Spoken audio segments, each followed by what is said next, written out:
नमस्कार। Technical analysis course के इस 5th एपिसोड में आपका स्वागत है। लास्ट एपिसोड में हमने कुछ अलग अलग पैटर्न्स के बारे में बात की थी और इस 5th एपिसोड के साथ हम अब अलग अलग पैटर्न्स को डिटेल में समझेंगे। तो हम शुरुआत करेंगे रिवर्सल पैटर्न से। रिवर्सल पैटर्न्स को आप रिवर्सल सिग्नल या फिर रिवर्सल इंडिकेटर्स भी कह सकते हो। तो रिवर्सल पैटर्न से हमें ये समझ में आता है कि जो ट्रेंड चल रहा है वो चेंज होने वाला है, यानी अगर बुलिश ट्रेंड चल रहा है तो बुलिश ट्रेंड चेंज होने वाला है, और अगर बियरिश ट्रेंड चल रहा है तो बियरिश ट्रेंड चेंज होने वाला है। तो रिवर्सल पैटर्न्स आपको बताते हैं कि ट्रेंड में चेंज होने वाला है। तो टेक्निकल एनालिसिस में रिवर्सल पैटर्न्स की तरह ही अलग अलग पैटर्न्स हैं जो आपको इंडिकेट करते हैं कि आगे क्या हो सकता है, और उनकी मदद से फिर आप ट्रेडिंग कर सकते हो। तो रिवर्सल पैटर्न्स में आज हम अम्ब्रेला लाइंस के बारे में बात करेंगे। अम्ब्रेला लाइंस कुछ इस तरह दिखती है, बिल्कुल अम्ब्रेला की तरह। अम्ब्रेला लाइंस की बॉडी छोटी होती है और उनकी लोअर शैडो काफी लंबी होती है, उन्हें अपर शैडो नहीं होती। एक और बात जो आपको ऑब्जर्व करनी चाहिए वो ये कि अम्ब्रेला लाइन की जो लोअर शैडो है वो उसकी बॉडी के 2 से 3 गुना ज्यादा होती है। अम्ब्रेला लाइंस में 2 तरह के पैटर्न्स होते हैं, हैमर और हैंगिंग मैन। अगर कोई अम्ब्रेला लाइन डाउन ट्रेंड के दौरान आती है तो उसे हैमर कहते हैं, और अगर कोई अम्ब्रेला लाइन अप ट्रेंड के दौरान आती है तो उसे हैंगिंग मैन कहते हैं। अम्ब्रेला लाइंस की खास बात यह है कि इनमें कलर मैटर नहीं करता कि वो ग्रीन कैंडल है या रेड कैंडल है। इसमें मेनली ये मैटर करता है कि वो अम्ब्रेला लाइन किस ट्रेंड के दौरान आई है। चलो तो शुरुआत करते हैं हैमर से और हैमर को डिटेल में समझते हैं। तो हैमर को आपको कैसे ढूंढना है? हैमर ढूंढने के 3-4 तरीके हैं। पहला है कि उस कैंडल की जो बॉडी है वो छोटी होनी चाहिए, उस कैंडल की जो अपर शैडो है वो नहीं होनी चाहिए या नहीं के बराबर होनी चाहिए। थर्ड थिंग है कि उस कैंडल की जो लोअर शैडो है वो उसकी बॉडी के 2 से 3 गुना ज्यादा लंबी होनी चाहिए, और फोर्थ वो कैंडल डाउन ट्रेंड में आनी चाहिए। अगर ये सारी कंडीशंस मिल जाती है तो उसे हम हैमर कहेंगे। हैमर में हैमर ग्रीन कलर की है या रेड कलर की ये ज्यादा मैटर नहीं करता, तो आपको बस हैमर देखनी है, उसका कलर नहीं। तो यहाँ स्क्रीन पर आप हैमर को देख सकते हो। ये हैमर डाउन ट्रेंड के दौरान आया है। देखो, हैमर में कैंडल का कलर तो मैटर नहीं करता है, लेकिन अगर वो कैंडल ग्रीन कैंडल है यानी बुलिश कैंडल है तो वो एक और अच्छी बात मानी जाती है। तो चलो देखते हैं कि हैमर से हमें क्या इंडिकेशन मिलता है और हैमर हमें क्या बताता है। अगर आप हैमर को डिटेल में ऑब्जर्व करोगे तो आपको पता चलेगा कि मार्केट ओपन होने के बाद बादल निचले स्तरों पर चला गया और उसका लो उसकी ओपनिंग प्राइस से काफी नीचे रहा है, लेकिन बाद में उसकी शेयर प्राइस बढ़ने लगी, और वो शेयर प्राइस बढ़ते बढ़ते दिन के आखिर तक वो शेयर प्राइस उसके हाई के पास जाकर क्लोज हुई। यानी इवन दो शेयर की प्राइस काफी निचले स्तरों पर चली गई थी, उसके बाद शेयर की प्राइस फिर से ऊपर आई और दिन के हाई के पास जाकर क्लोज हुई। तो इसका मतलब ये होता है कि बुल्स ने फिर से एंट्री की है, यानी अच्छी खासी शेयर प्राइस गिरने के बाद और अपने दिन के लो को टच करने के बाद बुल्स ने एंट्री की है, और फिर जाके शेयर की प्राइस बढ़ते बढ़ते दिन की हाई प्राइस के पास जाकर क्लोज हुई है। जैसे कि आप देख रहे हो कि इस हैमर से पहले मार्केट लगातार गिर रहा था और फिर अचानक से हैमर के दिन बुल्स ने मार्केट में एंट्री की है, और इस बियर मार्केट में बुल के आने से ये माना जाता है कि मार्केट में चेंज हो सकता है। इसलिए हैमर को रिवर्सल पैटर्न कहा जाता है, क्योंकि हैमर आने के बाद शेयर की प्राइस के पैटर्न में चेंज आ सकता है, और यहाँ पर ट्रेडर्स बाइंग अपॉर्चुनिटीज ढूंढ सकते हैं। ट्रेडर्स यहाँ से एक्सपेक्ट कर सकते हैं कि हैमर के बाद बुल फिर से मार्केट में एंट्री कर सकते हैं, जिसके बाद शेयर प्राइस बढ़ सकती है। देखो, आपको हैमर के पैटर्न की तरह अलग अलग कैंडल्स दिख सकती है, जैसे कि आप यहाँ पर देख सकते हो, लेकिन ये हैमर नहीं हो सकती, क्योंकि इसमें हैमर की जो लोअर शैडो है वो उसकी बॉडी से 2 से 3 गुना बड़ी नहीं है। तो ये कंडीशन आप हमेशा याद रखिए कि हैमर की लोअर शैडो उसकी बॉडी से 2 से 3 गुना ज़्यादा बड़ी होती है। तो हैमर हमें क्या इंडिकेट करता है? हैमर हमें इंडिकेट करता है कि आप उस शेयर को खरीद सकते हो, आप मार्केट में पोजीशन ले सकते हो। जिस दिन आपको हैमर बनता हुआ दिख रहा है आप उस दिन भी मार्केट में एंट्री ले सकते हो और उस शेयर को खरीद सकते हो, लेकिन ये चीज़ रिस्की हो सकती है। साथ ही दूसरी चीज़ आप ये कर सकते हो कि जिस दिन हैमर फॉर्म हुआ है उसके अगले दिन आप उस शेयर को खरीद सकते हो। चाहे आप जिस दिन हैमर फॉर्म हुआ है उस दिन उस शेयर को खरीद रहे हो या फिर नेक्स्ट डे उस शेयर को खरीद रहे हो, तो दोनों भी वक्त आपको एक चीज़ का ध्यान रखना होगा कि आपको स्टॉप लॉस ज़रूर लगाना होगा, और वो स्टॉप लॉस आपका हैमर जिस दिन बना है उस दिन की जो लो प्राइस है वो रखना होगा। तो अगर आपको स्टॉप लॉस क्या होता है ये पता नहीं है तो आपको बता दूं कि स्टॉप लॉस आपके लॉस को लिमिट करने में हेल्प करता है।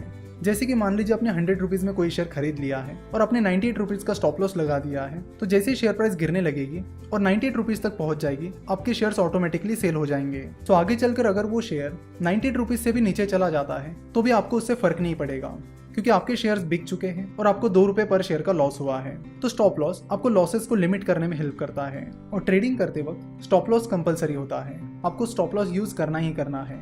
मान लेते कि जिस दिन ये हैमर फॉर्म हुआ उस दिन की लो प्राइस 500 रुपीज थी, तो इसका मतलब है कि अब हैमर जिस दिन फॉर्म हुआ उस दिन उस शेयर को बाय कर रहे हो, या फिर उसके अगले दिन उस शेयर को बाय कर रहे हो, तो भी आपको जो स्टॉप लॉस है वो 500 रुपीज रखना होगा, जो कि हैमर जिस दिन फॉर्म हुआ उस दिन की लो प्राइस थी। तो ये हो गई हैमर की बात। हैमर ट्रेंड के बाद अब बुल ट्रेंड एक्सपेक्ट कर सकते हो और उस शेयर को खरीद सकते हो। देखो, कैंडलस्टिक के जो अलग अलग इंडिकेटर्स हैं वो हमें अलग अलग चीजें इंडिकेट करते हैं। तो जैसे आप धीरे धीरे सारे पैटर्न सीख जाओगे और मार्केट में ट्रेड करोगे, तो आपको अपना भी कुछ एक्सपीरियंस आएगा, जिसको यूज करके आप कैंडल्स को अपने हिसाब से भी यूज कर सकते हो। जैसे कि अगर आपका एक्सपीरियंस आपको बोलता है कि जिस दिन हैमर फॉर्म हुआ है उस दिन खरीदना ज़्यादा रिस्की होता है, और जिस दिन हैमर फॉर्म हुआ है उसके अगले दिन खरीदना बहुत अच्छा साबित हुआ है, तो वो स्ट्रेटेजी आप फॉलो कर सकते हो। तो ये सारी चीज़ें धीरे धीरे एक्सपीरियंस के बाद आपको पता चलेगी। अब हैंगिंग मैन की बात करते हैं। हैंगिंग मैन अब ट्रेंड के दौरान आता है। दिखने में हैंगिंग मैन हैमर की तरह ही होता है, और हैंगिंग मैन में भी उस कैंडल का कलर कौन सा है ये मैटर नहीं करता। अगर आप सोच रहे हो कि हैंगिंग मैन और हैमर में कैंडल का कलर मैटर क्यों नहीं करता है, तो उसका जवाब है कि हैंगिंग मैन और हैमर, इनकी जो बॉडी होती है वो बहुत छोटी होती है। इसलिए अगर वो बॉडी ग्रीन भी है या फिर रेड भी है, तो भी उसका मतलब यही होता है कि उस पर्टिकुलर दिन शेयर की प्राइस उसके हाई प्राइस के पास जाकर क्लोज हुई है। चाहे वो ग्रीन कैंडल हो या रेड कैंडल, उसकी शेयर प्राइस उसके हाई प्राइस के पास जाकर ही क्लोज हुई है। इसलिए हैमर और हैंगिंग मैन दोनों में कैंडल के कलर को ज्यादा इंपॉर्टेंस नहीं दिया जाता। तो हैंगिंग मैन की कंडीशंस क्या क्या है? उस कैंडल की बॉडी बहुत छोटी होनी चाहिए, उसकी अपर शैडो नहीं के बराबर होनी चाहिए, और उसकी लोअर शैडो उसकी बॉडी से 2 से 3 गुना लंबी होनी चाहिए। साथ ही वो कैंडल अब ट्रेंड के दौरान आनी चाहिए। तो हैंगिंग मैन से हमें क्या पता चलता है? हैंगिंग मैन से हमें पता चलता है कि मार्केट में ट्रेंड चेंज होने वाला है और बियर्स मार्केट में एंट्री कर सकते हैं, जिसके बाद शेयर की प्राइस गिर सकती है।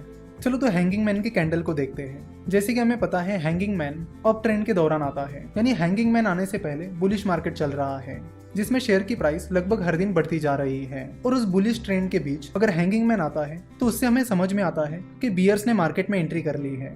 क्योंकि जैसे कि आप हैंगिंग मैन कैंडल को देखकर समझ सकते हो कि हैंगिंग मैन कैंडल की लोअर शैडो बहुत लंबी है।